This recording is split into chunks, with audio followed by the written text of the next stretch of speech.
Hi and welcome. So today I want to share with you how emotional eating is a wake-up call to something so much better. So if you're new here, welcome. My name is Michelle. I'm a certified holistic nutritionist specializing in emotional eating. So today I wanted to talk about emotional eating being a wake-up call. I think this is important because most of the time what we think is that emotional eating is something we need to control. We need to find the perfect thing to just fix ourselves, not realizing there are these deeper layers and that we're just seeing the surface of emotional eating. We're just seeing the symptoms. But if we were able to go back and sort of get to the root of this and resolve it, our life might look a little bit different. And so the reason I want to share this is that I see this pattern with clients all the time. And if I even look at myself, I see this pattern with myself too.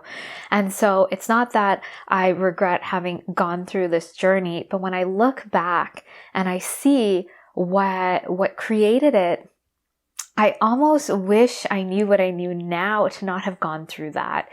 But of course, everything that I've learned, I use with clients, I use with my son, I use in general. It's helped me become more aware of certain things. And so emotional eating is a wake-up call. It is calling out to you. It's trying to get your attention to wake up to something so much more than what you think it actually is. So a lot of the times, it becomes so incessant, our emotional eating. It's all we can think about. It crowds out everything in our life. These constant obsessive thoughts about food, about our body, trying to just manage the stressors and all of this, it becomes overwhelming and we no longer have capacity to live a life, to expand, to evolve, to grow. And so this is why I always say emotional eating is the doorway to our evolution, because if we can get into this pattern and start resolving it, it opens us up so much more, because it opens up so much more space in our system. It opens up space in our minds. It connects us to what we truly desire, because we're in survival mode when we're emotionally eating. We're in survival mode when we have obsessive thoughts about food. We're in survival mode when we're constantly criticizing our body. And as humans, we're not meant to be in survival mode. So our nervous system, the two main modes of the nervous system are rest and digest and fight or flight. When we're in survival mode, we're in fight or flight mode, which is a stress state. And it's only in rest and digest, this calm state, that we get, we're able to have desires, we're able to evolve. And so we're not meant to be in fight or flight all the time. We're supposed to have some of that adrenaline and that stress if we have a situation come up that's short-lived. Our body is not meant to be in fight or flight all the time or in survival all the time. But somehow our world is sort of going in that direction. And when we have this emotional eating pattern, that's where we are most of the time.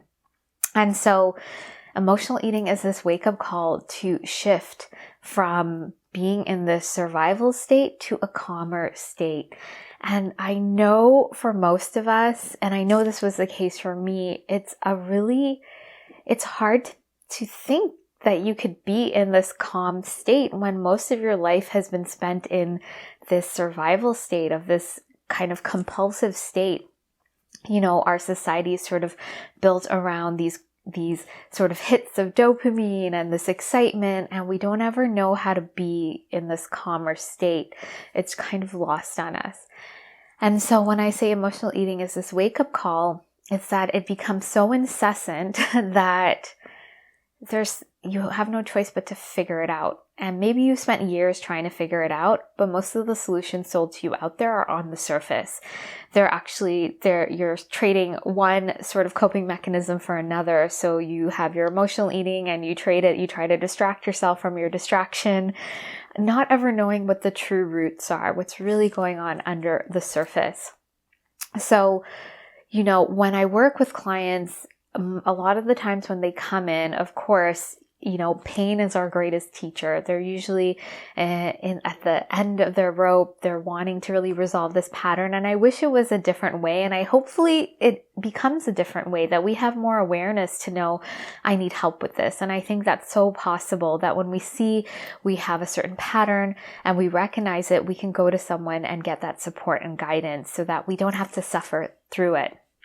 And so, when we have this emotional eating pattern, it's important that we realize that what's really going on under the surface is so much more than what we're seeing. So when we start seeing the emotional eating, it's already been building up under the surface for so many years. And so when I talk to clients consciously, they can see that they've had this pattern since they're probably a teenager or maybe even younger, and that it has been lingering.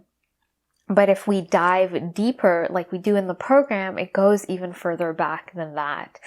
And so it's sort of like this snowball under the surface. It's like slowly building, and then it starts gaining momentum and more momentum. And that's probably the spot you're at. It's sort of rolling out of control. And so it's not that we want to stop the snowball, like stand in front of it and stop it.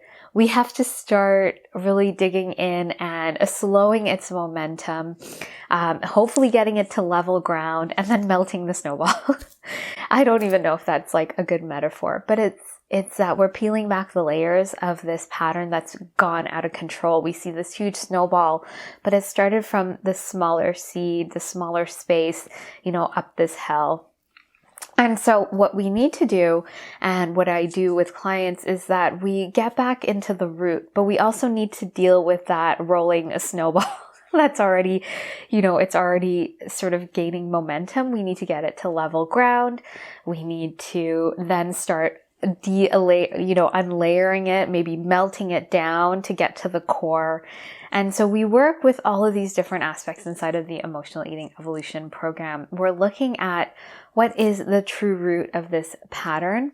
And so, sometimes you're not going to consciously be like, that's the root, that's where it all started. I remember that day, because it's so buried within you. We need certain tools to excavate it. But right now, the way you're interacting with food and your body is in an unhealthy way that's helping the pattern, that's actually providing more fuel for the pattern. And so as an emotional eater, we use food to soothe us from any discomfort or distress, any uncomfortable emotions. And so these emotions usually come up because they're unresolved within us. And when they pop up, we don't know what to do with them. We use food instead of actually moving through what would be needed in order to resolve it. And these emotions, this pattern really starts in childhood, when we didn't have our needs met, when we didn't have that regulation and that modeling of how to move through these emotions and how to get to a resolved place. And so whenever this comes up, it leaves us with this uncomfortable feeling in our body, and then we need a way to just feel okay. And so when we use food, when we distract, that kind of shifts us and gives us a band-aid, a bit of temporary relief, but that emotion doesn't go away. And so then over time, that snowball is building. We're using more food to soothe as more stressors come up. We're trying to figure out, how do we meet these deeper needs? Sometimes we see, if in our society, if we look a certain way, if we have, physically we look a certain way, or we have a certain body, it's told to us, then we'll get that love and acceptance. And so we follow the diets and we follow the exercise plans, or we try to force our body to look a certain way, or to, do whatever it takes to kind of mold ourselves, because we're really after, there's that deeper yearning of this acceptance that we're missing, of this discomfort that's there that we're trying to move away from. And as we are out of control with food, and we try to control it with diets and exercise and control our body, we make this snowball grow bigger and bigger, because we're doing things, we're relating to food in an unhealthy way, which triggers a lot of shame and restriction, and we're dealing with our body in an unhealthy way that triggers a lot of shame and spirals us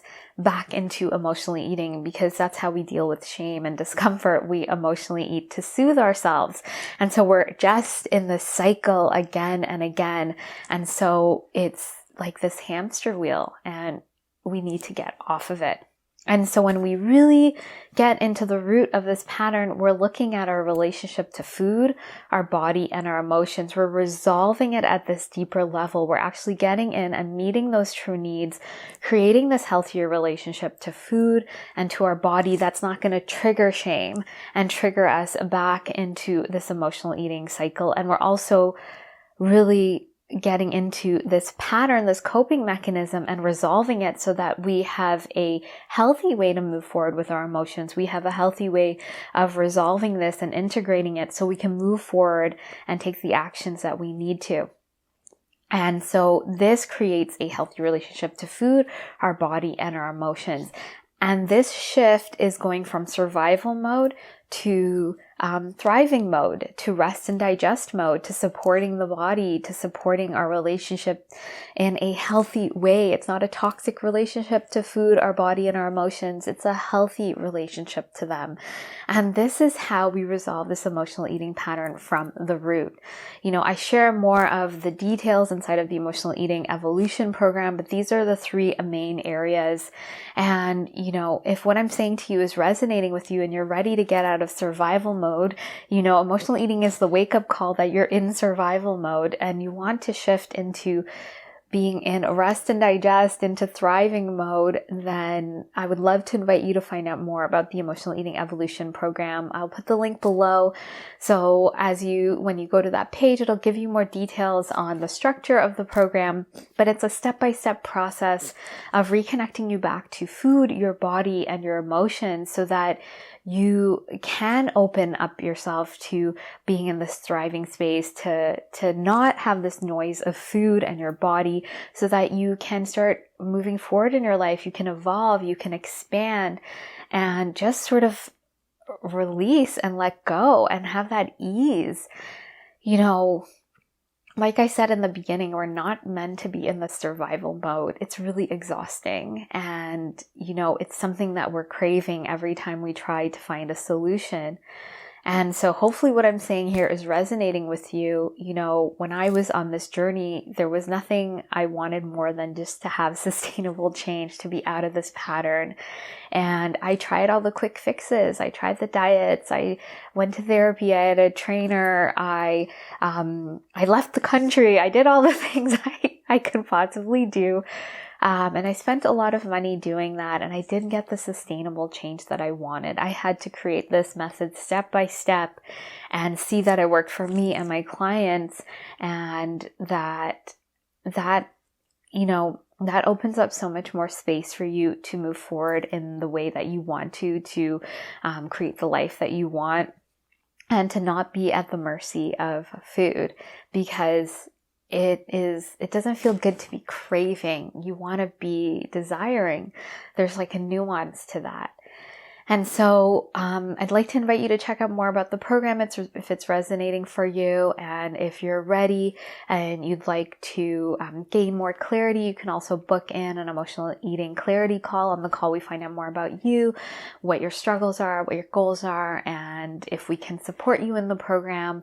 You'll gain a lot of clarity on the call either way, whether you work with us or not. So you can book in that call as well. So I just want to say thank you so much for watching. If you have any questions, please leave them below. Please be sure to like and subscribe, and I look forward to sharing more with you, and I hope you have a great day.